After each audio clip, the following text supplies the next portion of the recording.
Molweni bethunana sanibonani. Hayi sasephezulu indaba yabafazi besithembu. We can see lana uMacele, she is happier than before nkosi yami. She is so happy, ubhizi nje ucacisela abantu ngendaba yezithembu ubana hayi bona amadoda abafuna iy'thembu inoba bawazi ukubana hayi thina singabafazi sibaningi. So in other words she's saying, hey guys, it's okay man ukube sesithenjini as long a man can handle it. We can see also umamkhulu Nkari, she lost so much weight.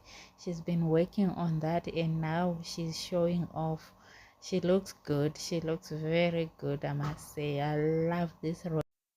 She looks beautiful nkosi yami. She looks beautiful. I'm sure naye nje uyaziva ke ngokuthi hayi you are much happier man if you feel a bit lighter, if you feel sexier, if you know bana you've lost some few kilos. So she looks good, she looks beautiful, she looks happy, she's laughing, lovable nkosi yami. Uyakhohlwa nje ukuthi hayi endlini kuneswishiwishi esingafuni yena ngoba ayi ubabakhe wayikhethela nkosi yami ukubana hayi kuzoba neswishiwishi kwaMseleko.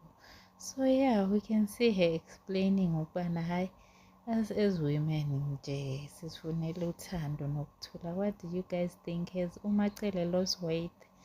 Let me know in the comment section. Don't forget